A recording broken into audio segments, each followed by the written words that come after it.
Subscribe करें और bell दबाएं ताकि कोई खबर रह न जाए।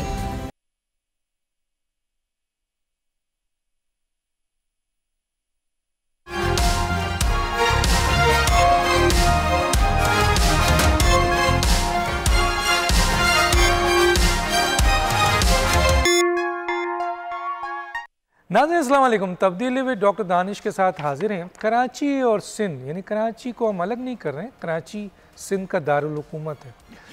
तो सिंध और कराची के अंदर, क्योंकि बिलखुसूस कराची के अंदर बहुत ज़्यादा लॉ एंड ऑर्डर सिचुएशन ख़राब है, तो हम सिंध और कराची की लॉ एंड ऑर्डर सिचुएशन के ऊपर बात करेंगे। उसके लिए सबसे पहले आइए हम एक वीडियो आपको दिखाते हैं और उसके बाद अपने मेहमानों का तारुफ कराएंगे, फिर ये तमाम चीज़ें उनके सामने रखते हैं। आइए देखते हैं। जी नाज़रीन, ये छोटा सा पैकेज दिखा है, हमारे पास टाइम नहीं था इस वक्त, हमारे पास बहुत बड़ा पैकेज मौजूद था जो हम आपको दिखाते तो यकीनन आपकी आंखों से आंसू निकल जाएं। जिस तरह से कत्ल व गारतगरी कराची में इन डाकुओं ने मचाई हुई है और लाकानूनियत का ये हाल है कि ना तो पुलिस, ना इंतज़ामिया, ना हुकूमत कहीं नज़र आती है। इस वक्त हमारे साथ जो शुरका हैं उनका तारुफ करा देते हैं। हमारे साथ ब्रिगेडियर हारिस नवाज़, साबिक निगरान वज़ीर दाखिला है। आपका शुक्रिया सर, आपने हमें ज्वाइन किया। अली खुर्शीदी साहब अपोजिशन लीडर हैं सिंध असम्बली में, रहनुमा MQM पाकिस्तान, आपका बहुत शुक्रिया सर, आपने हमें ज्वाइन किया। हमारे तीसरे शरीक हैं नवाब तैमूर तालपुर साहब, सूबाई वज़ीर, रहनुमा पाकिस्तान पीपल्स पार्टी। जी ब्रिगेडियर हारिस साहब, सबसे पहले आपकी तरफ आता हूँ। जी मेरी आवाज़ आ रही है? जी I can hear you. Yes. अच्छा सर, ये छोटा सा एक पैकेज तो हमने दिखाया है और उसमें आदाद शुमार भी दिए हैं। अब आपसे ज़्यादा किसको पता, आप निगरान वज़ीर दाखिला रहे हैं। मुझे ये बताएं सर कि ये पहले तो कराची पे आ जाते हैं। ये जो कराची में कत्ल व गारतगरी हो रही है, मंशियात फरोशी हो रही है, लैंड माफिया हो रहा है, इसके अलावा किडनैपिंग है, इसके अलावा चोरी डकैती और फिर ये मोबाइल स्नैचिंग और रोज़ाना की बुनियाद पे जो लाशें गिर रही हैं, ये सर ये क्यों हो रहा है और इसके ज़िम्मेदार कौन है? देखें, बेसिकली डॉक्टर साहब मैं एक बात बताऊं कि 4-5 बड़े इंपॉर्टेंट हमें इश्यूज बताए गए थे। Number street crimes, number 2 drugs, school colleges और हर जगह पर फैली थी। नंबर 3 इलीगल इमिग्रेंट्स का था कि वो प्रॉब्लम बड़ी बहुत ज़्यादा थी। और फिर उसके बाद ये जितना आपका diesel petrol smuggling of goods Pakistan से आ रहा था, ये था। और लास्ट कच्चे का बहुत बुरा हाल था उस वक्त, जिसमें आपके बहुत ज़्यादा हिंदू अब्डक्टिव हुए थे, नेशनल हाईवे रोड ब्लॉक हो रही थी, ड्राइवर्स को ले जाते थे। ये 3 से 4 चीज़ें जिसको हमने वर्क किया। हमने आते ही सबसे पहले तो ये किया कि बॉर्डर को हमने सील कर दिया पाकिस्तान और ये सिंध का, ताकि ये डीजल पेट्रोल इलेक्ट्रॉनिक गुड जो बसों में आती थी, कपड़ा, ये सब हमने अरबों की तादाद में ये रुपये ये रिकवर किया। कस्टमर पुलिस ने मिल के, रेंजर ने मिल के। उसके बाद पेट्रोल डीजल लाखों की तादाद में डीजल पेट्रोल हमने इसको पकड़ा। फिर सेकंड हमने तमाम फैक्ट्री जिसमें मावा, गुटखा, आइस, क्रिस्टल, ये चीज़ें बनती थी, सारी हमने फैक्ट्री सील कर दी। And this is I am sure I am telling you right thing. और बहुत ज़्यादा तादाद में हमने हैदराबाद में, कराची में, बॉर्डर पे, यहाँ तक फिर हब में चले गए, जाके वहाँ बनाना शुरू कर दिए। वो फिर हमने क्रॉसिंग उसको पकड़ लिया।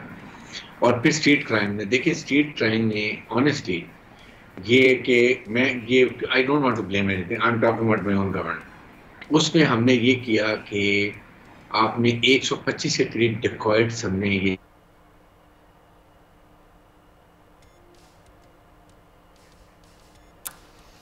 आवाज़ नहीं आ रही है उनकी, आवाज़ सही करें। जी अली खुर्शीदी साहब, नवाब तैमूर तालपुर साहब ज्वाइन कर चुके हैं, हमें पता नहीं कब करेंगे भाई, उनका शामिल होना बहुत ज़रूरी है, हुकूमत तो वही है। जी अली खुर्शीदी साहब क्या कहेंगे इसके ऊपर? वेल सबसे पहले तो बहुत बहुत शुक्रिया। और यकीनी तौर पे ये कोई एक जब सूबे में और बिलखुसूस अगर मैं स्पेसिफ़िकली बात कर लूँ इस शहर कराची की, तो अमन व अमान की सूरत हाल दिगर गूँ है। मतलब क्या कहें, जो नंबर्स सामने आते हैं सरकारी आदाद शुमार, ऐसा भी नहीं कि कोई पॉलिटिकल पॉइंट स्कोरिंग है और हम सियासी मुखालिफ चूँकि जमात हैं हुकूमत की, तो पॉलिटिकल पॉइंट स्कोरिंग के लिए जो नंबर्स दे रहे हैं। देखिए 2022 में नंबर्स आप देख लीजिए स्ट्रीट क्राइम के, हुकूमत वक्त जो मौजूदा है पाकिस्तान पीपल्स पार्टी की, वो ये क्लेम करती है, उनके वज़रा ये बात करते हैं मुख्तलिफ़ TV चैनल्स पे और ये एक्सक्यूज़ पेश करते हैं कि जी देखें, चूँकि पिछले साल हमारी हुकूमत नहीं थी, एक निगरां हुकूमत मौजूद थी, तो शायद हम उस अंदाज से अमन व अमान की सूरत हाल के ज़िम्मेदार इतने नहीं हैं जितना आप हमें समझ रहे हैं। ये थोड़ी देर के लिए उनकी बात मान भी ली जाए, उन वज़रा की बात मान ली जाए, तो जब आप नंबर्स देखते हैं तो चाहे वो 2022 हो, जिस वक्त निगरां हुकूमत नहीं थी, एक पीपल्स पार्टी की के पास सूबाई हुकूमत जो सिंध की है वो मौजूद थी, उस वक्त भी नंबर्स जो हैं वो बता रहे हैं कि नहीं जी 2022 में भी लगभग कोई 28,000 स्ट्रीट क्राइम की वारदात हुई हैं। यहाँ ऑन डेली बेसिस जो है वो लगभग अगर मैं उन नंबर्स की बात कर लूँ कि वो नंबर्स जो एक तो FIR में रजिस्टर्ड हो जाते हैं, और FIR आपको पता है हमारे इस सूबे में कि वो रोज़नामचा जिसको परसू किया जाता है, जिसके पीछे लगा जाता है, जिसमें पुलिस की मिन्नत समाजत की जाती है, वो जाता है रोज़नामचे से लेकर FIR तक।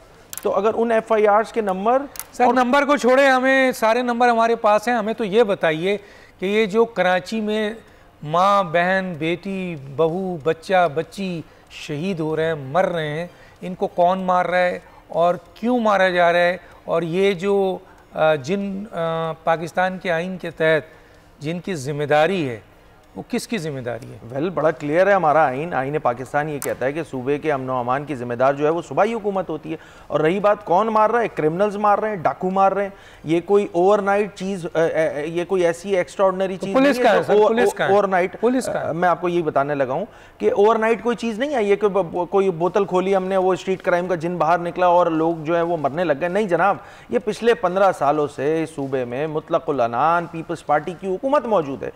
अमन व अमान की जिम्मेदारी पिछले 15 सालों से पीपल्स पार्टी के पास है। तो ये कह के वो स्पेयर नहीं हो सकते कि जी एक साल में हालात ख़राब हो गए। नहीं जनाब, पिछले 15 सालों से तवातुर के साथ जो है ये स्ट्रीट क्राइम की वारदातें हो रही हैं।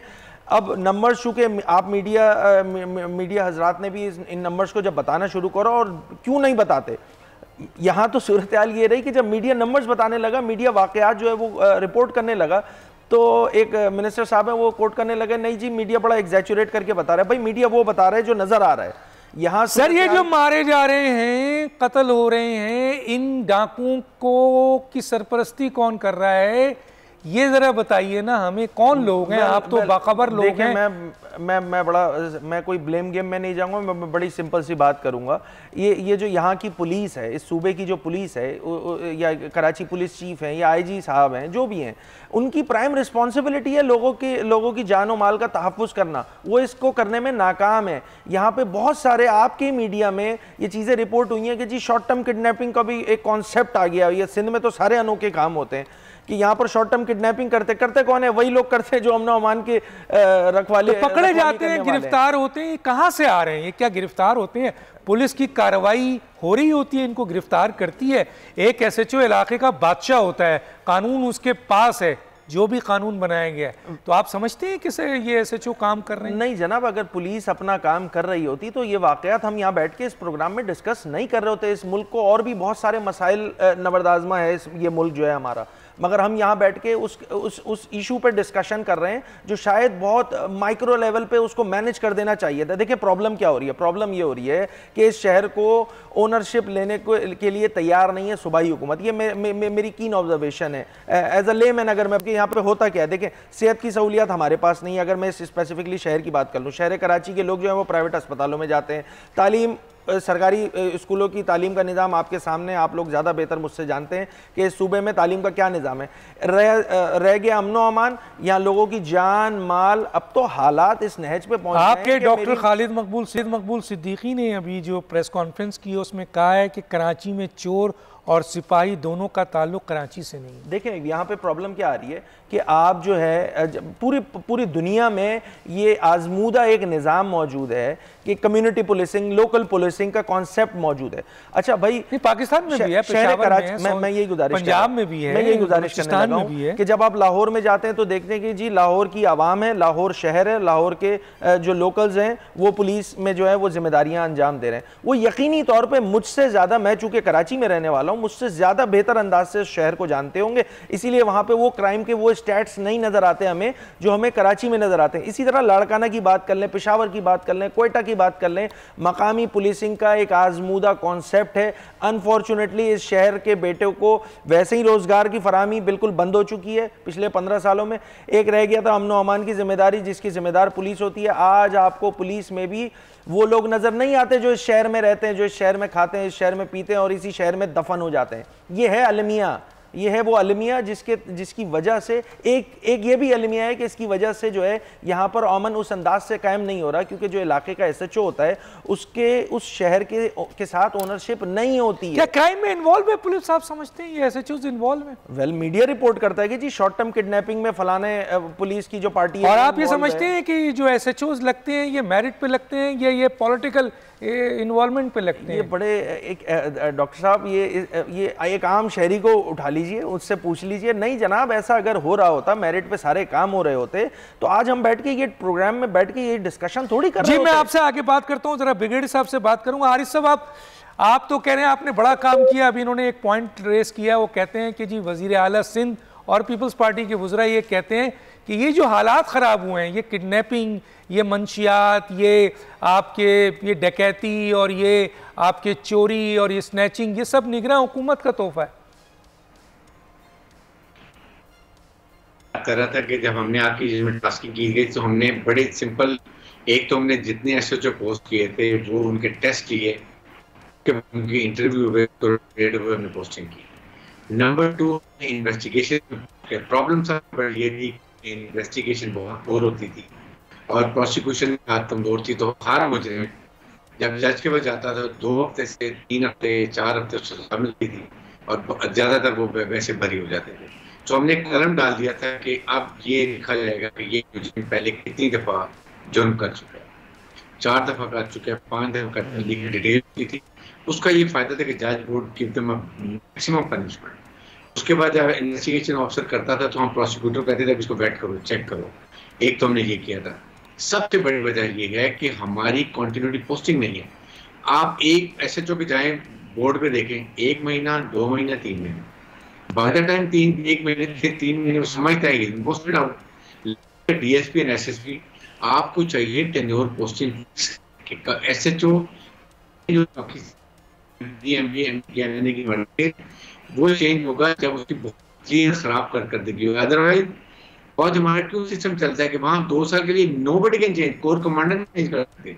मिलिट्री सेक्रेटरी ब्रांच जो करेगी वो करेगी मेरिट करने के हिसाब से। उसके बाद मेरिट के ऊपर कि आपने ये देखना है कि इसका फील्ड एक्सपीरियंस कैसा है, इसका पुराना रिकॉर्ड कैसा है, इस पे कितने क्रिमिनल चार्जेस इस एसएचओ पे या पुलिस ऑफिसर के ऊपर हो चुके हैं। सिपाही अपने भर्ती पोलिटिकल मैं ब्रिगेडियर हारिस साहब यहाँ रोकूंगा, मुझे कहा जा रहा है और नवाब तैमूर तालपुर साहब हमें ज्वाइन कर गए हैं, उनसे भी हम ज़रूर पूछेंगे।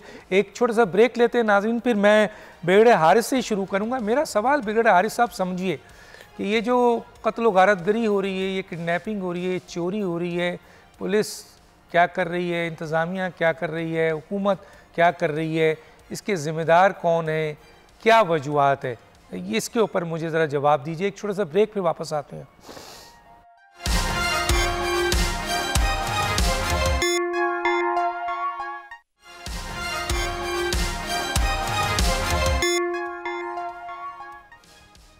वेलकम बैक जी। ब्रिगेडियर हारिस साहब, क्विकली मुझे ये बताएं कि ये सारे क्राइम जो कराची में हो रहे हैं इसके जिम्मेदार कौन है, एक, और ये जो कच्चे के डाकू हैं इनके पास जदीद असला कैसे आ रहा है, इनकी कोई सरपरस्ती है, इनको ख़त्म क्यों नहीं किया जा सकता? ज़रा जाहिर है आप होम मिनिस्टर हैं, होम मिनिस्टर, तो आपको सब कुछ पता होना चाहिए। क्विकली सर जल्दी बताएं।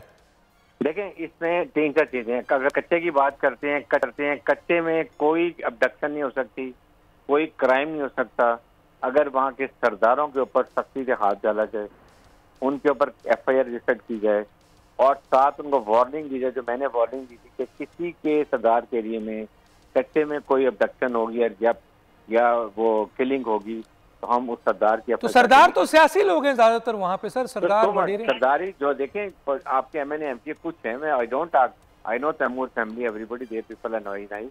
आपको चाहिए कि यहाँ बड़ा क्लियर बता दें कि उनके ऊपर चार्जेस लगेंगे, उनके MNA की सीट MP की फारिग होगी और सारा खेल वहाँ का है अरबों की जो क्रॉप्स लगती हैं फॉरेस्ट लैंड के ऊपर, वो कमाने के लिए ये आपस में रस्साकशी होती है और ये अपने आप को इन्फ्लुएंस बनाते हैं और उसके बाद ये किया जाता है। यानी कच्चे की डाकू की सरपरस्ती इंटीरियर सिंध के एमएनएस, एमपीएस, सरदार और वडेरे करते हैं, ये आप बोल रहे हैं, ये सही है?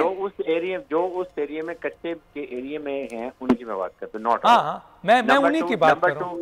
नंबर 2 देखें, सेकंड ये है कि भर्तियां पहले गलत हुई हैं, आप कंटिन्यूटी नहीं करते हैं। आप एक एसएचओ को या डीएसपी को, एसएसपी को कम से कम 1-1.5 साल तो अपने एरिया में रहने दें। 6 महीने बाद तो उसके अपने एरिया की समझ आती है।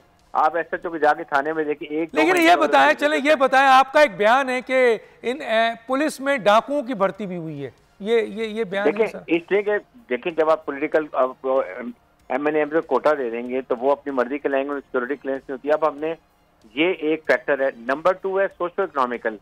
20-15 साल से जॉब के ऊपर बैन लगा हुआ सरकारी जॉब पे। एक यंग और लड़का ग्रेजुएट, उसके माँ बाप बूढ़े हैं, बहन की शादी है, भाई की तालीम है, जॉबलेस है, वो क्या करेगा? नहीं, मैं सर इस पे नहीं आ रहा, ये रीजन तो बहुत है। अगर क्राइम हो रहा है तो उसका सद्देबाब होता है, एहतसाब होता है, पुलिस एक्शन करती है। आप ये रोना छोड़ दीजिए कि बेरोजगारी है तो यहाँ क्राइम बढ़ेगा। सर ये तो फिर होम मिनिस्टर जो मैं तो आपसे ये पूछ रहा हूँ सर कि क्या वाकई आपकी इत्तला में है कि पॉलिटिकल इन्वॉल्वमेंट की बुनियाद पर पुलिस के अंदर डाकू भर्ती हुए हैं? सर देखिए, डाकू क्रिमिनल, उनके क्रिमिनल लोग आ गए थे जो फिर उनकी भी क्रिमिनल एक्टिविटी आपके सामने।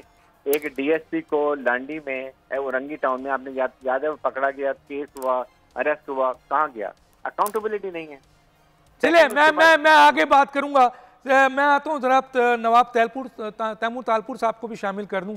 नवाब तैमूर तालपुर साहब, कराची जो है वो एक तरह से ये यहाँ पर किडनैपिंग, रेजनी, स्नैचिंग, मंशियात उरूज पर है और कहते हैं, यहाँ के नुमाइंदे भी कह रहे हैं, निगरान भी कह रही है कि इसकी सारी जिम्मेदारी हुकूमत पर है और हुकूमत फेल है, पुलिस फेल है, पुलिस में डाकू आ गए हैं, कच्चे के डाकुओं की सरपरस्ती एमएनएस, एमपीएस कर रहे हैं, वडेरे जागीरदार कर रहे हैं, जाहिर है वो हुकूमत का हिस्सा है। क्या कहेंगे?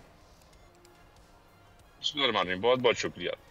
सबसे पहले तो मैं ये क्लियर करता चलूं कि ऐसा कोई एलिमेंट पाकिस्तान पीपल्स पार्टी में नहीं है जो कि डाकुओं से रिलेटेड हो, उनकी पुष्टपनाही करता हो। और अगर ऐसे था या ऐसे कोई सियासी लोग थे जो डाकुओं की पुष्टपनाही करते हैं, उनको इनकरेज करते हैं, तो मेरे ख्याल से ब्रिगेडियर हारिस साहब के पास बड़ा एक अच्छा सुनहरा मौका था जब ना ही किसी सियासतदान की चल रही थी, ना ही किसी पुलिस वाले की चल रही थी। ब्रिगेडियर साहब ने बड़ा अच्छा कंट्रोल किया काफ़ी जगहों पे। उसके साथ साथ सारी मिलिट्री एस्टैब्लिशमेंट भी उनकी सपोर्ट में थी। तो ये क्यों ऐसा गोल्डन चांस मिस कर दिया हारिस साहब ने कि इतने सुनहरी मौका मिलते भी ऐसे लोग नहीं? बड़ा अहम पॉइंट है, बहुत अहम पॉइंट है, बिल्कुल। पर मैं बिल्कुल समझता हूं कि हालात खराब हैं और मैं इनकी कैपेबिलिटी पे बिल्कुल भी शक नहीं करूंगा। इन्होंने अपना टाइम एक अच्छी तरह से गुजारा। पर अफसोस के साथ जब हमें हुकूमत मिली तो हालात कुछ बिगड़ चुके थे। उसमें बहुत से अनासर हो सकते हैं, पर ये कोई एक सिर्फ सिंध का कच्चों का इलाका नहीं है। सिंध का कच्चों का इलाका जो आगे आपके पंजाब में चला जाता है, उसका भी यही हाल है। आपके और बहुत एरियाज हैं जहां पर क्राइम कंट्रोल नहीं हो रहा।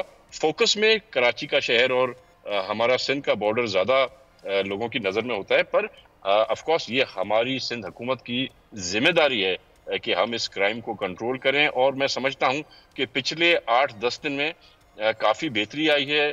सर आज ही की न्यूज है, कनकोट में 13 किडनैपिंग हुई है, 13 लोगों की किडनैपिंग हुई है। बताइए, आज ही की न्यूज है। अच्छा मुझे ये बताएं कि जिस वजीर आला जो 3 दफा वजीर आला रहा है, मैं जानना चाहता हूँ उनका एक बयान है। अब वो बयान के बाद मेरा ये ज़रूर आपसे पूछना चाहता हूँ कि जब सिंध का वज़ीर आला जो 3 दफ़ा इस सूबे का वज़ीर आला रहे, वो अगर ये स्टेटमेंट दे कि इन डाकुओं के पास जदीद असला कहाँ से आता है, और फिर डाकू ये कहते हैं कि ये असला तो हमें पुलिस बेचती है, पुलिस सप्लाई करती है, क्या कहेंगे सर? नहीं, जो असला इन डाकुओं के पास है वो अफसोस के पास ब्रिगेडियर हारिस साहब इसमें आपको ज़्यादा इन्फॉर्मेशन देंगे कि वो असला सिंध पुलिस के पास भी नहीं है। जो उनके पास सरफेस टू एयर मिसाइल्स हैं, जो उनके पास LMGs हैं, वो असला अभी तक सिंध हुकूमत ने प्रोक्योर नहीं किया। अब हमने इसकी प्रोक्योरमेंट का सोच है, अगर इनसे मुकाबला करना है तो फिर ये हमें करना पड़ेगा। मेरे ख्याल से ये बात यहाँ तक जरूर सही है कि ये एक बहुत बड़ा सवाल है कि इनको ये असला कहाँ से मिलता है, पर ये हो नहीं सकता कि पुलिस का असला सेल आउट हो जाए। पुलिस के असले की बहुत ही एक अच्छी ऑडिट होती है, एक एक गोली जो इस्तेमाल होती है एनकाउंटर्स में उसका भी ऑडिट होता है। अच्छा तैमूर साहब, मुझे एक यहाँ पर गाइड करें, चलें आपने पीपल्स पार्टी को एक्सक्लूड कर दिया, लेकिन निगरां वजीर दाखिला अभी हमारे साथ हैं, उनका ये कहना है कि इनकी सरपरस्ती MNAs, MPAs और वडेरे जागीरदार सरदार करते हैं। तो सर हुकूमत में तो आप हैं, जिम्मेदारी तो आपकी है कि जो वडेरा जागीरदार MNA MPA इसमें इन्वॉल्व है, डाकुओं की सरपरस्ती में, आप उनके खिलाफ कार्रवाई करें। मैं समझता हूं कि मेरा चौथा टर्म है ये एज MPA लगातार, और आपके पूरे सिंध के हर इलाके से मेरी वाकफियत है, कहीं दोस्त है, कहीं रिश्तेदार हैं। हमने कहीं पर भी ऐसा किसी MNA को नहीं देखा, किसी MPA को नहीं देखा। और अगर MNA MPA की बात करते हैं तो बेसिकली ये सारा इलाका पाकिस्तान पीपल्स पार्टी की MNA MPA है, पूरा सिंध पाकिस्तान पीपल्स पार्टी की MNA MPA है। तो मैं तो अभी भी रिक्वेस्ट करूंगा ब्रिगेडियर साहब को कि जरा हमें बताएं कि ये कौन लोग हैं और उसकी इन्वेस्टिगेशन करेंगे। मेरे ख्याल से अगर एक भी ऐसा शख्स हमारी पार्टी से निकल आया, ऐसा कोई MNA MPA निकल आया, तो उसके खिलाफ कब का चेयरमैन बिलावल भुट्टो सख्त एक्शन ले चुके थे। ये बात जरा मुझे ना समझ में आई। अच्छा, कराची में ये जो कराची में जो ये इल्ज़ाम है कि आप लोग जो है ना SHO की पोस्टिंग में इंतज़ामिया में असरअंदाज होते हैं, SHOs की पोस्टिंग करते हैं, कराची के मुकामी लोगों को आपके इन जगहों पे लगाने के बजाय आप बाहर के डोमिसाइल वालों को यहाँ पे लगाते हैं, तो इससे तो जाहिर है कि इस इलाके में क्राइम ख़त्म नहीं होंगे बल्कि बढ़ेंगे। मैं समझता हूँ डॉक्टर साहब, हर एक सिंध के बच्चे की, सिंध के सिपाही की, सिंध के SHO की, सिंध के SP की ड्यूटी पूरे सिंध में कहीं भी लग सकती है, लगनी चाहिए। उनकी जिम्मेदारियां जो हैं उनको पूरी करनी चाहिए। बहुत आपने अभी रिसेंटली भी देखा होगा कितने हमारे SHOs DSP सस्पेंड हुए हैं, कितनों पे एक्शन लिया गया है, कुछ के लिए रिवर्ट ग्रेड करने का जो है उनका ऑर्डर्स निकले हैं।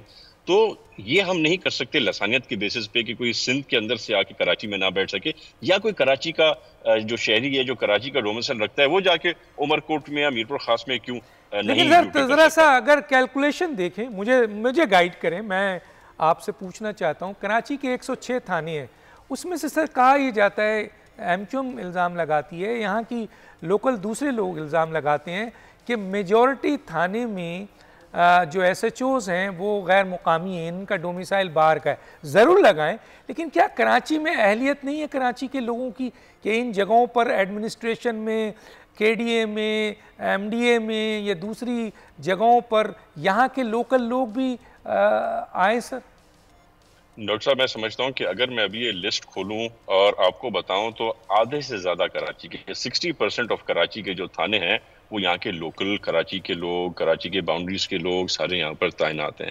शायद 40% 30% ऐसे लोग हैं जिनके बाहर से रोकता हूँ सर, आपको यही रोकता हूँ मैं ज़रा अली खुर्शीद, क्योंकि जाहिर है सर इनका अभी प्रेस कॉन्फ्रेंस थी, डॉक्टर क्या नाम है आपके खालिद मकबूल सिद्दीकी का, उन्होंने कहा कराची में चोर और सिपाही दोनों का ताल्लुक कराची से नहीं है। आप क्या कहेंगे सर इस? वेल देखिए, मैंने बताया ना, पूरी दुनिया में आजमूदा एक तरीक़ेकार मौजूद है और पूरी दुनिया ने इसको अडॉप्ट किया है। और फिर हम पाकिस्तान की बात कर लेते हैं स्पेसिफिकली, तो बाकी शहरों में भी यही सूरत हाल है।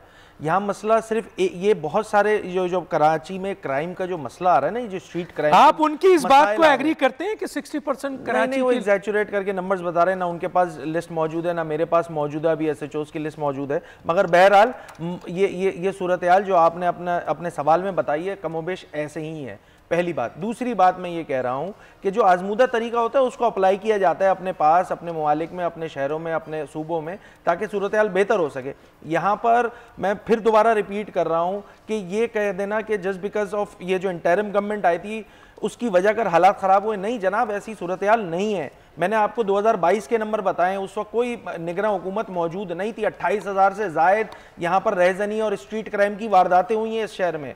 अच्छा, बात ये होती कि अगर ये नंबर्स कम हो रहे होते ना, आप वजारत दाखिला, ये लॉ एंड ऑर्डर, ये जो होम डिपार्टमेंट है, इसके आप बजट को अगर आप देखें तो हर साल कोई 10 से 20% जो है वो पिछले साल के बनिस्बत इजाफा होता है।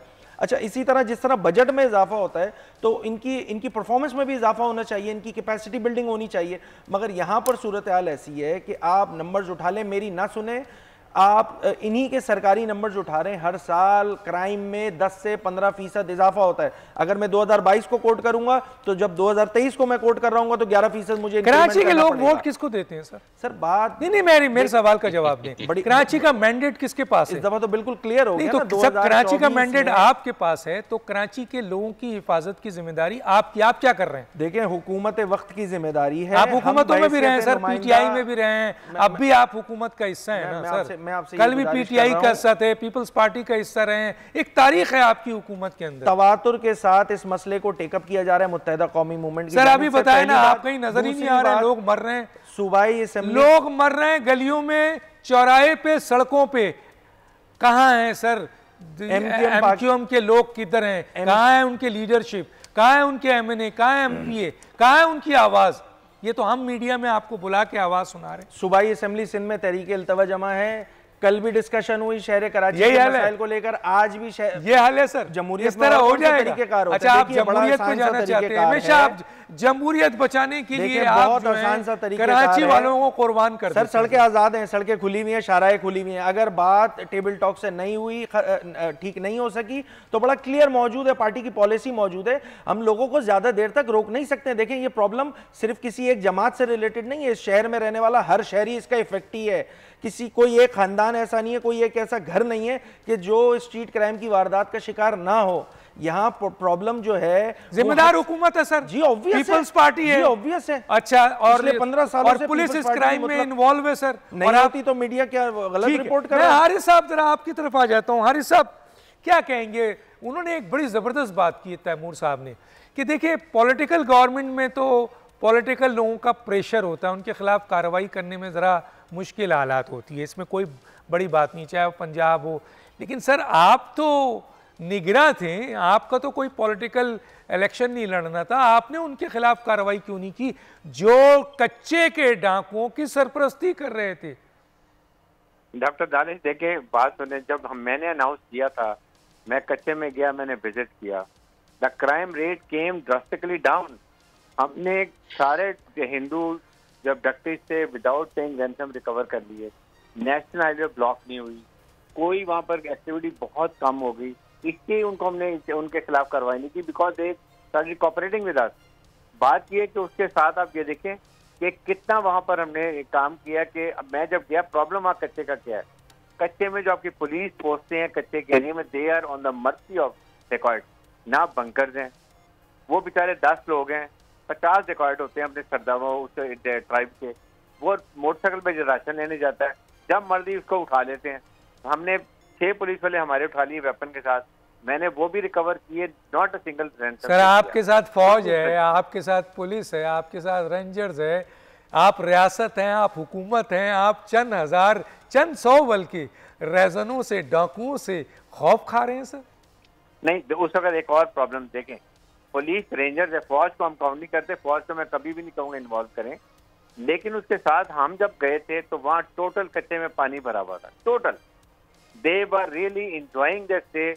ना एपीसी जा सकती थी, ना कोई गाड़ी जा सकती थी, डिस्पाइट द फैक्ट हमने ये सारा क्राइम रेट डाउन। सर एक बात बताऊं, मैं यहाँ रोकूं आपको, मैं कई ऐसे शहर हैं जो उनको मैं कोट कर दूं कि वहाँ कच्चे के डाकू ऊपर आते हैं, कार्रवाई करते हैं, चले जाते हैं। तो सर मेरा कहने का मतलब ये है कि चलें एक जगह पानी होगा, क्या अभी तक पूरी की पूरी हुकूमत, अभी तक चाहे वो पीपल्स पार्टी की हुकूमत हो, उससे पहले अरबाब रहीम की हुकूमत हो, उससे पहले किसी और की हुकूमत हो या आपकी हुकूमत हो, चलें वो लोग तो पॉलिटिकल माइलेज पे हैं, लेकिन सर आप कम से कम इतने साल में आपने किसी एक सियासी एमएनए को, एमपीए को, वडेरे को क्यों नहीं पकड़कर एक्सपोज किया कि ये कच्चे के डाकुओं की सरपरस्ती करता है? लेकिन इसलिए कि उस वक्त मैंने इनको बुला के इनसे बात की, इनको वार्निंग दी और क्राइम ने खत्म हो गया था। There was almost आपने उन एमएनएस को और उन सरदारों को बुलाया था जो सपोर्ट करते थे बुला के वार्निंग। बस यही रोकूंगा, एक छोटा सा ब्रेक पे जाता हूं, फिर एक अहम कर आपकी तरफ आता हूं।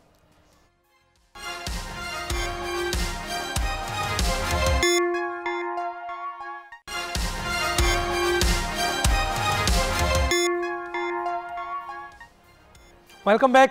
जी आरिफ साहब, मेरे सवाल का ज़रूर जवाब दीजिएगा, मेरा समझ नहीं पाया इस स्टेटमेंट को कि सर अगर आप उन MNAs, MPAs, वडेरे जागीरदार सरदार को जो सरपरस्ती करते हैं डाकुओं को, वो बुलाकर आप उनको समझा रहे हैं, सर अगर आपके पास सबूत हैं कि ये इन्वॉल्व हैं तो उनका एहतसाब होना चाहिए, उनकी गिरफ्तारी होनी चाहिए, उनके खिलाफ कार्रवाई होनी चाहिए थी। क्या कहते हैं सर? नहीं, लेकिन डॉक्टर दानी ऐसे नहीं है।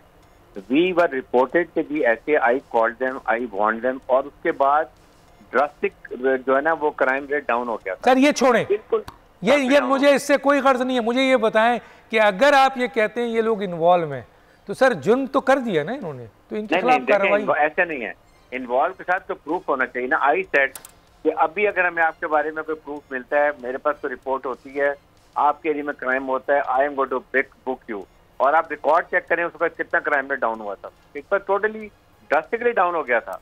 सेकंड कच्चे के बाद देखिए यहाँ पर तैमूर की बात है, अगर 60% यहाँ पर लोकल 70% है, it is best, it is one of the factor कि क्राइम रेट डाउन हो जाएगा। बट ऐसे मेरे हिसाब से ऐसा नहीं है।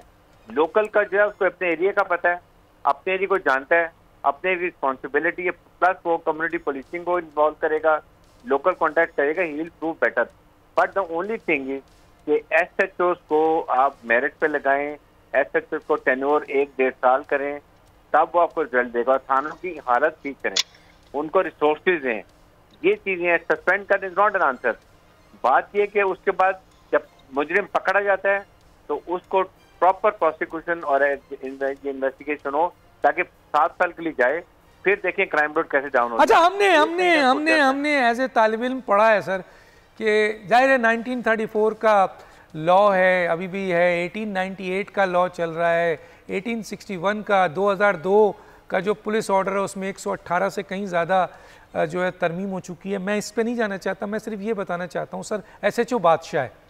SHO अगर बादशाह है, कहा यह जाता है कि अगर वो ना चाहे तो फिर उसके इलाके में क्राइम नहीं होगा। ये सही है सर?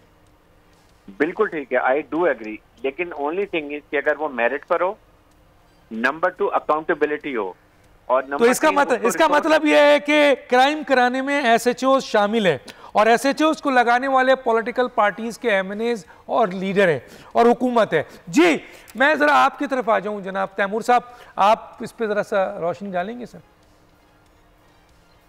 किस बात पे आप? सर यही कि कराची के अंदर आपकी इस बात को कोई एग्री नहीं कर रहा है कि 60-40 का रेशियो है। दूसरा ये कि पॉलिटिकल इन्वॉल्वमेंट है SHO को, क्योंकि मैं लास्ट महर साहब की प्रेस कॉन्फ्रेंस देख रहा था, उन्होंने कहा था जो IG थे कि इंतज़ामिया और पुलिस के मामलात में पॉलिटिकल लोगों की इन्वॉल्वमेंट है जिसकी वजह से हमारी परफॉर्मेंस ख़राब होती है। जी, मैं इस बात से टोटली एग्री करता हूँ जो ब्रिगेडियर साहब ने कही कि बिल्कुल पोस्टिंग्स मेरिट पे होनी चाहिए और हर किसी को अपना टाइम पीरियड पूरा करना चाहिए, खासूसन शहरों में। और उसके साथ साथ सज़ा और जज़ा का भी सिस्टम हो। अगर किसी को किसी चीज़ में इन्वॉल्वमेंट हमें नज़र आती है तो उनके साथ भी पूरा वही। कौन करेगा सर? कौन करेगा? आप करेंगे? ये सिंध हुकूमत मैं करूंगा। तो फिर ये मेरे कितने लोगों का आपने एहतसाब किया है?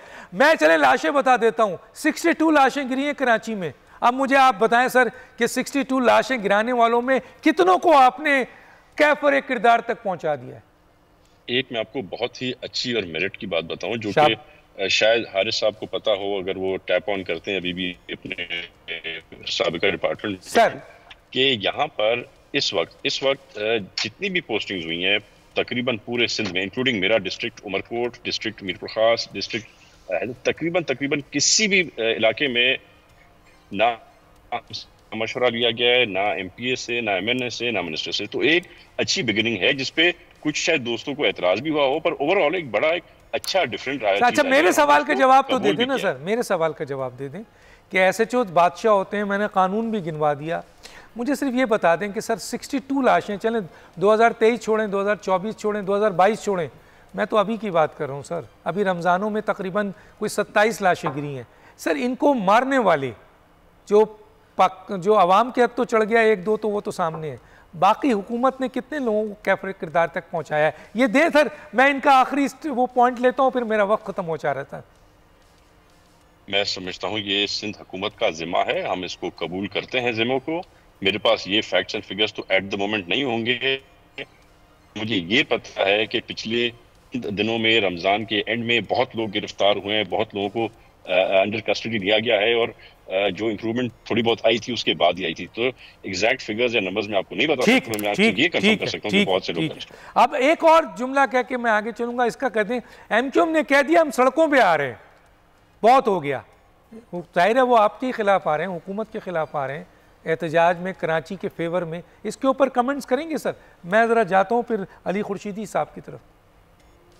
मैं समझता हूं कि एमक्यूएम जो अभी बातचीत कर रही है और अपना गुस्सा वेंट आउट कर रही है अपनी प्रेस कॉन्फ्रेंस के थ्रू, शायद वही चलता रहेगा। मैं नहीं समझता क्योंकि वो सड़कों पे आएंगे। जी जनाब, एक मिनट आपके पास। आपके प्रोग्राम में तैमूर तालपुर ने साहब ने एक बात तो चले एडमिट कर ली कि अब हमने जो भर्तियां की हैं एसएचओस की वो मेरिट पे की है। इसका मतलब है दूसरा पहलू ये है कि पिछले 15 सालों से शायद मेरिट पे नहीं हो रही होंगी, एमपीएमएनए के कहने पे लग जाती है। पोस्टिंग कह रहे हैं, पोस्टिंग ऐसे ही है ना, मतलब 15 सालों से ऐसे ही चल रहा होगा। तो देखें बात इतनी सी है कि नहीं होता ना मेरिट पे, यहाँ पे एसएचओस को मेरिट पे भर्ती नहीं किया जाता। और फिर जहाँ पे स्ट्रीट क्राइम की वारदात होती है वहाँ पे सबसे बड़ी सजा जो आज की मौजूदा सिंध हुकूमत दे देती है उस एसएचओ के, उसको मुअत्तल कर देती है। और 1.5-2 महीने बाद फिर किसी और शहर में या उसी कराची के शहर के किसी और जिले में दोबारा तैनात हो जाता है चंद पैसों के ऊपर। भाई पूरा का पूरा निजाम को पैसे दे के आते हैं, ऐसे ही है ना। तो कितना पैसे देते होंगे सर एसएचओ? सुना है पैसे दे के आते हैं, कितना देते हैं? मुझे एग्जैक्ट नंबर्स तो नहीं पता मगर बहरहाल करोड़ों में तो देते हैं। थाने पे तो ये कैसे निकालेंगे पैसे? वेल क्या करते हैं फिर पुलिस वाले जो है वो आप 11-12 फिर मंशियात फरोशों से, किडनैपर से, रहजनी से, लैंड माफिया से, इन लोगों से निकालते होंगे ना सर। सारे काम चलिए किसी स्टेज पर हम और मजीद बात। आप तीनों का बहुत शुक्रिया। डॉक्टर दानिश को याद दीजिए। अल्लाह हाफिज।